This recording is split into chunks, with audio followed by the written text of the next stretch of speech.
হযরত আব্দুল্লাহ রহমতুল্লাহ আলাইহি, নামটা মনে রাখতে হবে, হযরত আব্দুল্লাহ রহমতুল্লাহ আলাইহি। ওনার ঘরটা এমন জায়গায় ছিল, চতুর্দিকে অন্য ধর্মের মানুষ, মাঝখানে একজন শুধু আল্লাহকে মাননেওয়ালা, নবীকে মাননেওয়ালা।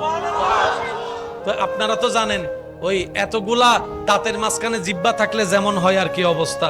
তো সবাই মিলে ওনাকে কি করত, এমন ভাবে টর্চার করত যেন উনি ঘর ছাড়ি বাড়ি ছেড়ে পালাই যায়। এই চিন্তা করে সারাদিন যা ময়লা হতো সবগুলা রাত্রেবেলা আব্দুল্লাহর ঘরের সামনে এনে রাখতো। সকালবেলা উঠে উনি যেন ময়লা দেখে দেখে বিরক্ত হয়ে ঝগড়া করে, ঝগড়া করলে সবাই মিলে মারবে, প্ল্যানিং সাকসেস।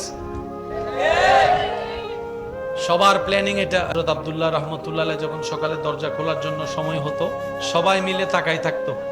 সবাই মিলে কি করতো? তাকাই থাকতো। আজকে চিল্লাবে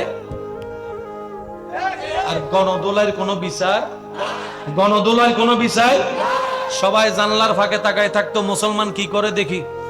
আব্দুল্লাহ রহমতুল্লাহ আলাইহি কোনো প্রকার কথা বলা ছাড়া ঘরের সামনে রাখা সে ময়লাগুলা নিজের হাতে নিয়ে নিরাপদ স্থানে ফেলে আসতেন, একটা আওয়াজও করেননি। তখন ওরা প্ল্যানিং করতেছে, একদিনে না বালা, 2 দিনে না বালা, 4 দিনের দিতে সেদবে, 5 দিনের দিতে গরম হবে, স্বাভাবিক। ওরা প্রত্যেক দিন ফেলতেই আছে। আব্দুল্লাহ রহমতুল্লাহ আলাইহি নীরবতার সাথে, ধৈর্যের সাথে, আল্লাহর উপর সন্তুষ্টি থেকে নিজের হাতে ময়লাগুলা নির্দিষ্ট স্থানে ফেলে দিতেই আছে। ঝগড়াও করে নাই, আওয়াজও করে নাই। ফেলতে ফেলতে ফেলতে ওরা ফেলতেই আছে, উনি রাখতেই আছে। এভাবে করতে করতে একদিন তারা বিরক্ত হয়ে ময়লা ফেলা বন্ধ করে দিচ্ছে। ওরা বলে, লারি কারে, লড়ে তো না, রাগাই কারে, রাগে তো না। আশা করি আপনারা জীবনে অনেক কিছুর সাথে মিল খুঁজে পাবেন।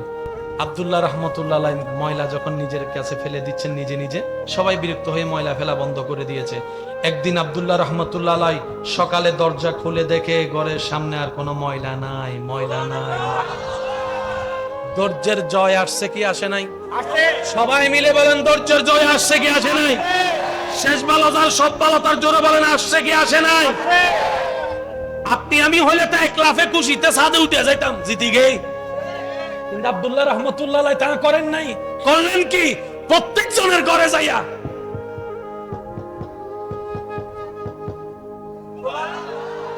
ওনারা দরজা খুলে থেকে ওই সে ব্যক্তি যারে জ্বালাইয়া দূরে করতে চাইছে সেই সামনে চলে আসছে।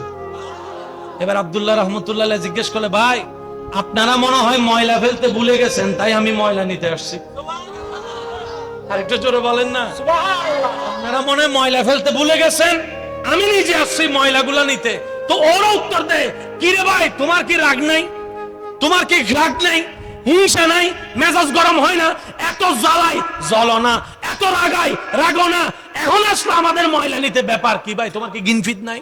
বলে যে সব আছে, কিন্তু আমাদের নবী বলেছেন, লা তাগদাব, ও আমার উম্মত, রাগারাগি করিও না, রাগারাগি করিও না, রাগারাগি করিও না।